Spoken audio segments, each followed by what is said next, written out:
Tandis que je marche dans un long couloir rouge éclairé par 1000 néons, une extrême nervosité bouillonne au plus profond de mon corps. Des gouttes de sueur perlent de mon front comme de la glace fondant au soleil. Je bois la moitié de ma bouteille d'eau, prends une grande inspiration et m'arrête devant l'imposante porte d'entrée. Une femme bien habillée se tient sur le palier. Elle regarde un écran holographique affichant la liste des participants. Je ne souhaite qu'une chose, passer la présentation au plus vite et être fixé. L'assistante en face de moi me sourit, voyant bien l'état émotionnel dans lequel je me trouve. Il n'y a pas de quoi s'inquiéter, c'est avant tout votre choix qui compte, me dit-elle. Je réponds d'un simple hochement de tête accompagné d'un petit sourire du coin des lèvres. Mon nom s'affiche sur la liste en clignotant. Carl Anderson. La porte s'ouvre aussitôt, et l'assistante me fait signe d'entrer dans la pièce. J'entre dans une salle ressemblant à un auditorium. Une dizaine d'individus bien habillés se trouvent devant moi. Je fais mine de ne pas être impressionné, tandis que je m'avance au milieu du présentoir. Le moment est venu. Je me redresse comme si un marionnettiste tirait sur mes ficelles, et commence. Bonjour à tous. Je me souviens de l'excitation qui vibrait en moi à l'approche de mes 18 ans. Il y avait bien sûr de nombreuses possibilités pour mon futur. Mais finalement, il n'y a qu'une seule question qui compte. Rester ou transitionner. Quelques membres dans la salle prennent des notes sur leur tablette, mais la plupart restent concentrés. Me regardant droit dans les yeux, je continue. Mes parents ont choisi de rester. Il faut dire qu'ils se sont rencontrés dès leurs 16 ans. Le coup de foudre, comme on dit. Et ils ont souhaité faire un enfant avant le jour de la transition. Ce qui est de plus en plus rare, comme vous le savez. Mais résultat, plus possible de choisir. Et je me suis retrouvé avec des parents. La plupart de mes amis sont élevés dans les établissements spéciaux. Du coup, je me suis toujours senti un peu comme l'exception. Pas que je regrette, après tout, c'était génial, mais on se sent quand même différent. Durant toute mon enfance, ils ont tenté de me convaincre de ne pas partir. On a fait le tour du monde, vu les plus beaux paysages de la planète, la Lune et même Mars pour mes 14 ans. Sans parler de toutes les activités qu'ils m'ont fait faire. Aujourd'hui, je comprends pourquoi. C'est évident. Ils voulaient me montrer la beauté de la réalité. J'ai quand même hésité un peu, je dois bien l'avouer. Il y a forcément des questions éthiques qui se posent. À 17 ans, j'étais sûr que j'allais choisir la transition jusqu'à cet attentat. Vous savez, cette attaque des éveillés contre un des serveurs. Ces terroristes. Je les déteste. Aucun respect pour ceux qui ont fait leur choix. N'empêche, ils m'ont foutu les jetons et j'ai commencé à hésiter. Et puis, la semaine dernière, j'ai reçu l'invitation. Mes parents l'ont eu avant moi pour être exact. Et ils me l'ont caché. Je ne sais pas si je pourrais leur pardonner. Heureusement que le protocole prévoit l'envoi d'un conseiller. Résultat, aujourd'hui, j'ai 18 ans et je me présente devant vous pour ce jour de la transition avec une incertitude. Je comprends que vous attendez une réponse, que c'est la norme. Mais je ne sais pas quoi faire. Rester ou transitionner. Les membres de l'auditoire se regardent, avec étonnement chez les uns, consternation chez les autres. L'un d'eux finit par prendre la parole.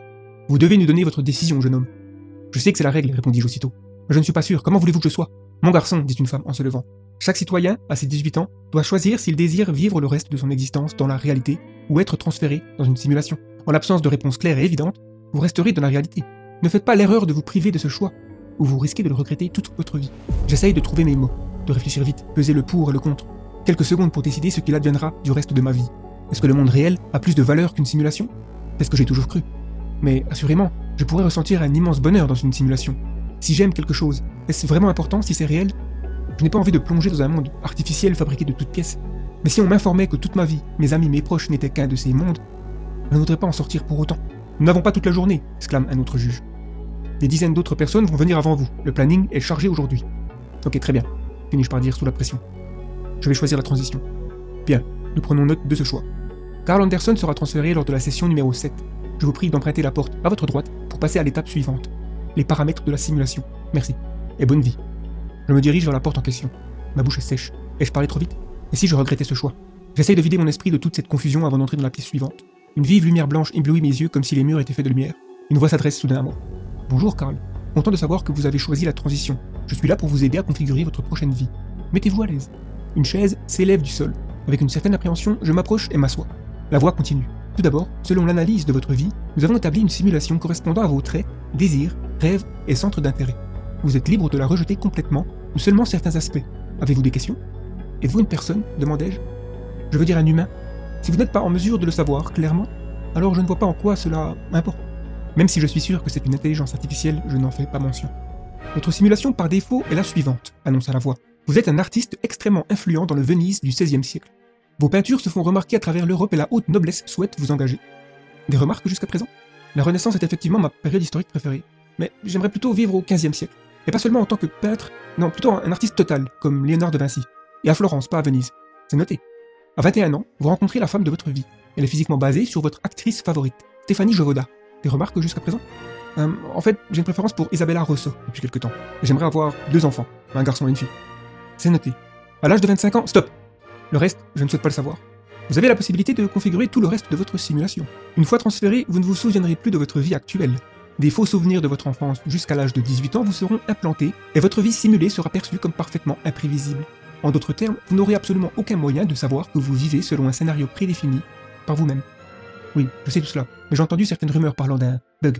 Certains transférés auraient eu des sortes de réminiscences. Ils se sont souvenus des détails qu'ils ont paramétrés et ont ainsi vécu le reste de leur simulation dans la folie, sachant tout ce qui allait leur arriver. Des rumeurs infondées perpétrées par les groupes anti-transition. N'ayez aucune crainte, Karl. Je ne souhaite pas prendre le risque. Écrivez le reste. C'est légalement impossible, Karl. Seul le sujet de la simulation est en droit de paramétrer sa vie. Aucun organisme externe ne peut interférer, ni même influencer son choix au-delà des suggestions basées sur vos préférences. Ok, très bien, j'ai compris. Laissez le reste de ma vie à des variables aléatoires. J'imagine que c'est possible, non? Oui, c'est noté. Dès votre mort, nous nous retrouverons pour paramétrer une autre vie. En attendant, veuillez vous rendre à la porte, devant vous, pour procéder au transfert de conscience. Vous recevrez également une initiation à la transition, et vous y trouverez toutes les réponses aux questions que vous vous posez. Une porte apparaît au milieu du mur, là où il n'y avait que du blanc. Je me lève doucement de la chaise, pour marcher en direction de ma prochaine vie. Chaque pas que j'emprunte est comme de petits adieux au monde réel. Florence, 1452. Dans une chambre magnifique tapissée de 1000 couleurs brodées à la main, un tableau se trouve à moitié peint au centre de la pièce. Allongé sur le lit, j'ouvre les yeux.